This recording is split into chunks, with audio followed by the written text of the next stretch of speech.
আসসালামু আলাইকুম everyone, welcome to my channel. আরও একটা নতুন ছোট্ট একটা ব্লগ নিয়ে আসলাম, ব্লগ আপলোড দিলাম। এটি গতকালকের একটি ছোট্ট ব্লগ, মানে 2 দিনের ছোট ছোট কিছু ক্লিপসে আমি এই ব্লগটি করেছি। এটা হচ্ছে গত পরশু দিনের ঝুম বৃষ্টি যখন হচ্ছিল তখনকার। আমি হচ্ছে আমার কাজিন মামাতো বোনের জন্য একটা গিফট কিনেছিলাম, একটা উপহার কিনেছিলাম। সেটা চলে আসছিল আমার হাতে। এটা হচ্ছে একটা কালার সেট, যেখানে লেখা যে 208টার মতো। আসলে আমি সত্যিকার অর্থে গুনে দেখিনি, কিন্তু আমার কাছে এই সেটটা অনেক বেশি পছন্দ হয়েছে। গিফটের জন্য একদম পারফেক্ট। আমি যেখান থেকে কিনেছি আমি পেজ লিঙ্কটা ইনশাল্লাহ কমেন্টে দিয়ে দিব। এবং আমি আমার যে কাজিনকে উপহার দিয়েছি, বাচ্চা মেয়েটা, ও অনেক বেশি খুশি হয়েছে। এটা আমার কাছে সব থেকে বেশি ভালো লেগেছে যে আমার গিফট ও আসলে অনেক অনেক পছন্দ করেছে। ও বারবার হচ্ছে আমার কাছে এসে বলছিল যে থ্যাংক ইউ থ্যাংক ইউ, ওর কাছে অনেক পছন্দ হয়েছে। এবং ওকে এটা দেওয়ার সাথে সাথেই হচ্ছে ওর আর তর সইছিল না যে কখন এটা দিয়ে ও পেইন্ট করবে, ড্রয়িং করবে। এবং আপনারা যারা হচ্ছে বাচ্চাদেরকে কোনো কিছু গিফট দিতে চাইছেন, আমি বলবো যে এটা একদম পারফেক্ট ফর গিফট। কিছু পেপারস ওরা দিয়ে দেয়, শুধু কালার না, কিছু পেপার দিয়ে দেয় সাথে, হচ্ছে শুধু রং না, স্কেল, পেন্সিল, তুলি, তারপর হচ্ছে পেপার আটকানোর ক্লিপ, আর অনেক কিছু দিয়েছে। আমার কাছে অনেক ভালো লেগেছে। এবং যাকে গিফট করেছি মেন হচ্ছে তার কাছে অনেক বেশি পছন্দ হয়েছে।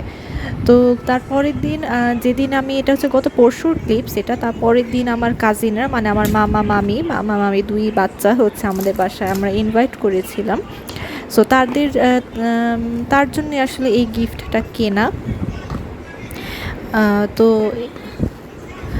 এই তো আমি হচ্ছে এটা দেখছিলাম, এবং আমি সাথে এই যে এটা একটু দেখানোর চেষ্টা করছি যে এই বক্সে আসলে আর কি কি আছে। তো এই তো আমার কাছে এটা অনেক বেশি পছন্দ হয়েছে, তো এটাই। অনলাইনেই আমি আসলে কিনেছি, আমি ওদের পেজটা দিয়ে দিব ইনশাল্লাহ। তো এরপরে হচ্ছে আমি এটা আমার নিজের জন্য একটা কিনেছি, গ্লোমিনাস পেজ থেকে একটা ফেসের জন্য একটা সোপ কিনেছি। এবং এটার রিভিউ আমি অনেক অনেক দেখেছি কেনার আগে। আমি ভাবছিলাম যে আসলে আমার জন্য একটা কিনবো, এবং আমি আর দেরি না করে আমি কিনেছি। এখন পর্যন্ত আসলে আমার কাছে সাবানটা ভালো ভালো লাগছে, যদিও আমি কিছুদিন হলো, 2 থেকে 3 দিন হলো আমি এটা ইউজ করছি। তো আমি আসল রিভিউ আসলে দিতে পারবো যদি আসলে আমি উপকৃত হই, তখন আমি আসলে রিভিউটা দিতে পারবো। এখন তো আমি আসলে ঠিকঠাকভাবে রিভিউটা দিতে পারছি না, কিন্তু মানে এই সাবানটা প্যাকেজিংটা আমার কাছে অনেক বেশি ভালো লেগেছে, যেভাবে করে দিয়েছে আমার কাছে অনেক ভালো লেগেছে। তো আমি আসল রিভিউ আসলে দিতে পারবো অনেক দিন ইউজ করার পরে, যদি দেখি যে আসলে আমি এটাতে উপকৃত হচ্ছি, তখন আমি আসল রিভিউ দিতে পারবো ইনশাল্লাহ। তো এই তো গ্লোমিনাস পেজের লিঙ্ক আমি ইনশাল্লাহ আমার কমেন্ট বক্সে দিয়ে দিব। এবং এটা আসলে আমার কাছে খুব ভালো লেগেছে যে একটা কার্ড দিয়ে দিয়েছে সাথে, আর সাবানটা আসলে যেভাবে করে দিয়েছে আমি এক্স্যাক্টলি এভাবে করেই রাখি। এটা আমার কাছে অনেক বেশি পছন্দ হয়েছে। সো এই তো, তো আমি এটা দেখছিলাম, আমার কাছে বেশ ভালোই লেগেছে। আমি দেখছিলাম যে আরও আসলে সাবানটা কীরকম, এবং সাবানের যে ঘ্রাণটা, এটা আমার কাছে অনেক অনেক অনেক বেশি ভালো লেগেছে। তো আমি এখন ইউজ করছি সাবানটা।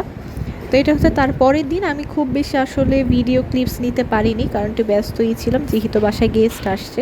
সো তাদেরকে সময় না দিয়ে যদি ভিডিও করতে থাকি, এটা আসলে একটু বেমানানি লাগে, বা এটা আমার কাছে অন্তত ভালো লাগে না। সো গেস্টের আসার আগে আমি এই ছোট্ট ছোট্ট কিছু ক্লিপস নিচ্ছিলাম। সো এটা এখন যেটা দেখাচ্ছি, এটা হচ্ছে একটা থার্মোক্স। এই থার্মোক্সটা অনেক বেশি কাজের। আমি এটা কিনতে আসলে সবাইকেই সাজেস্ট করব। এখানে ঠান্ডা পানি অথবা গরম পানি, যেভাবে আসলে রাখতে চাই সেটা থাকে, অনেক ঘন্টা থাকে। প্রায় আমাদের এখানে মানে আমরা তো সারাদিনই আসলে পানিটা অনেক বেশি খাওয়া হয় আমাদের সবার। সো দেখা যায় যে সারাদিনই ঠান্ডা পানিটাই এখন আমরা স্টোর করছি, ঠান্ডা থাকে। সো আমি আমার রুমে চলে আসলাম। আর একটু আগে যে ক্লিপসটা দেখলেন সেটা ছিল কাবাব ভাজছিলাম গেস্টদের জন্য। এই কাবাবটা আম্মুই বানায়। সো তারা যেহেতু লাঞ্চে আসবে, সো লাঞ্চের আগে দিয়েই কিছুক্ষণ আগে আমি কাবাব ভাজছিলাম। কাবাব ভেজে হচ্ছে তারপরে রুমে আসলাম, যে বিছানাটা একটু ঝেড়ে টেড়ে রাখার জন্য, বা বিছানাটা গুছিয়ে রাখার জন্য। তো এরপর হচ্ছে আমি বিছানাটা গুছিয়ে নিচ্ছিলাম ঠিকঠাক মতো। তো এরপরে আমি আসলে সারাদিনে সেরকম কোনো টিপস আমি নেই নাই। আর আমার এখনও আসলে ভিডিও এডিট করতে ইচ্ছা করছিল না। আর গত মানে পরশু দিন যে আমি টিপসটা দেখালাম যে একদম ঝুম বৃষ্টি ছিল, তারপর দিন মানে গতকালকে কিন্তু ওয়েদারটা অনেক অনেক অনেক বেশি সুন্দর ছিল। গরম ওরকম ছিল না, একদম রোদ ছিল। এবং আজকে যখন আমি ভিডিও এডিট করছি, আজকে কিন্তু সারাদিন ধরেই বৃষ্টি, আকাশ মেঘলা। মানে যেমন আমি একটু বাইরের দিকটা দেখাতে চাচ্ছি, ক্যামেরায় আসলে ওরকম বোঝা যাচ্ছে না, কিন্তু গতকালকে রোদ ছিল, আকাশটা অনেক সুন্দর ছিল। এরকম একটা দিন খুব ভালো লাগে, যে এখন তো পুরাই মানে বৃষ্টি মেঘলা হয়ে আছে। তো আমি আবার কিচেনে আসলাম। আমাদের এখানে এখন আর গ্যাসের খুব সমস্যা হয়, তাই ইনফ্রাট কুকারে আমি কাবাবটা ভাজছিলাম, একটু কম আছে সে তো। তো আসলে যেটা বলছিলাম যে যেহেতু বাসায় গেস্ট ছিল, তো আমি ওইভাবে করে আর ভিডিও ক্লিপস নেই নাই। আর ভিডিও ক্লিপস অনেক নিলে আসলে দেখা যায় এডিট করতে অনেক সময় লাগে, সেটা আমার কাছে খুব আলসেমির একটা ব্যাপার, যে ভিডিও এডিট করতে আমার ইচ্ছা হয় না। এই ভিডিওটা এখন আসলে আমার এডিট করতে ইচ্ছা হচ্ছিল না, তারপরে ভাবলাম যেহেতু ভিডিও ক্লিপস নিয়ে রেখেছি, সো একটু এডিট করে আপলোড দিয়ে ফেলি, না হলে দেখা যায় যে আরও অনেক দিন পার হয়ে যায়, মানে আলসেমি করতে করতে আসলে আর হয়ই না। আম্মুর এই কাবাবের রেসিপিটা আমি ইনশাল্লাহ দেওয়ার চেষ্টা করবো। আমার কাছে অনেক অনেক বেশি ভালো লাগে আম্মুর এই কাবাব, আলহামদুলিল্লাহ, মাশাল্লাহ। আমি বলবো যে এটা হচ্ছে আম্মুর একটা সিগনেচার ডিশ, আলহামদুলিল্লাহ। আমার কাছে খুব মজা লাগে, যে পোলাও হলে তো একদম কাবাব না হলে তো হয়ই না। আর এই কাবাব আমি যে কোনো কিছু দিয়ে, ভাত দিয়ে, রুটি দিয়ে খেতে পারি। আমি সাধারণত আমি এরকম করি যে কাবাব থাকলে বাসায় ব্রেকফাস্টের টাইমে রুটির সাথে কাবাব খাই। তো এই তো গেস্টরা চলে আসছে। এটা হচ্ছে আমার কাজিন, আমার সব থেকে ছোট্ট কাজিন আবরার। মাশাল্লাহ অনেক কিউট, অনেক কিউট মাশাল্লাহ। এবং সে 1 মিনিট স্থির থাকার বান্দা সে না। মানে আসার পর যে সে যে একটা নতুন বাসায় এসেছে, সেটা দেখার সময় ওর নাই। ওর হচ্ছে কি কখন খেলবে, বাসাতে কি আছে না আছে সব কিছু দেখছে, দৌড়াদৌড়ি। আর এই যে মেয়েটাকে দেখতে পাচ্ছেন, প্রিন্সেসটা, ও হচ্ছে মারিয়াম, আমার মামাতো বোন, মামাতো ভাই আবরার। ওদের সাথে কালকে আমি আসলে অনেক মজা করেছি। ওরা যেহেতু দেশের বাইরে থেকে অনেকদিন পর দেশে আসছে, আমাদের বাসায় আসছে অনেকদিন পর, আমরা অনেক মজা করেছি আলহামদুলিল্লাহ ওদের সাথে। এবং আমি আসলে যে এই 2 বাচ্চার সাথে ওদের সাথে খেলতে খেলতে আমি আসলে আমার শৈশবে ফিরে গিয়েছিলাম। তো মারিয়ামকে ওই যে ওই সেটটা দিলাম, ড্রয়িং সেটটা দেওয়ার, যে বললাম যে ও আসলে এটা পাওয়ার পর আর ওর তর্স হয়েছিল না ও কখন ড্রয়িং করবে, ও সাথে সাথেই ড্রয়িং করতে বসে গিয়েছে। এবং তখন কিন্তু আবরার ঘুমিয়েছিল বলে হয়তো মারিয়াম একটু স্বস্তিতে ড্রয়িং করতে পারছিল, না হলে এটা ওর পক্ষে সম্ভব ছিল না। এই ড্রয়িং সেট তখন হয়তো আর আস্ত থাকতো না।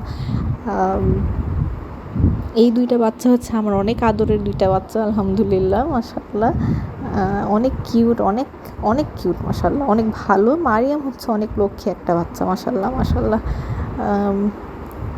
আমি আসলে ভেবেছিলাম যে ওরা যেহেতু ওরা যখন দেশের বাইরে চলে যায়, তখন মারিয়াম অনেক ছোট, 3-4 বছর হয়ে গিয়েছে, ছোট। তো আমি ভেবেছিলাম যে হয়তো বা এখন ও আমাদেরকে আর সেভাবে করে মনে রাখেনি, কিন্তু বাচ্চাটা যে মাশাআল্লাহ এখনও মনে রেখেছে।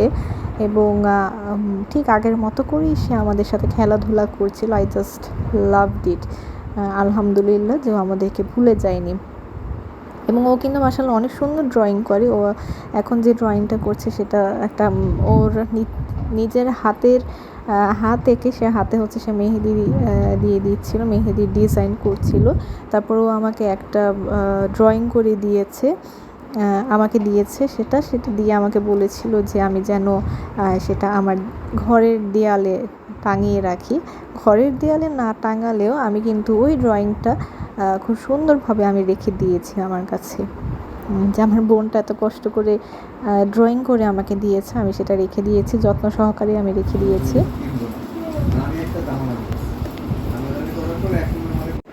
তারপর হচ্ছে আপু সুন্দর সময় মারিয়ামের চুল বেনি করে দিচ্ছিল, ওর চুলগুলো মাশাআল্লাহ অনেক সুন্দর। আর এই যে লিটল প্রিন্সটা উঠে গিয়েছে, ঘুম থেকে ওঠার পরই তার আবার সেই দৌড়াদৌড়ি আমাদের সাথে খেলা করছিল, যে কি নিবে, কি ভাঙবে, কি ফেলবে এরকম। এবং যে না দিতে পারলে খুব রাগ, খুব বিরক্ত সে হচ্ছিল যে কেন দিচ্ছি না ওকে। তো ওর সাথেই পুরো, ও ঘুম থেকে ওঠার পরে পুরো সময়টা আসলে ওকেই দেওয়া। যে আমরা তো চারপাশে বসে ওকে দেখছিলাম যে ও কী করছে, কী ধরছে। আসলে আসলে আমার কাছে অনেক মজা লেগেছে। ওদের সাথে খেলা করতে করতে আসলে নিজের শৈশবে ফিরে যাই। আর এই তো শেষে কিছু ছবি তুললাম। আর এখানে আজকে আমি আমার ব্লগটা শেষ করছি। সবাই ভালো থাকবেন। আল্লাহ হাফেজ।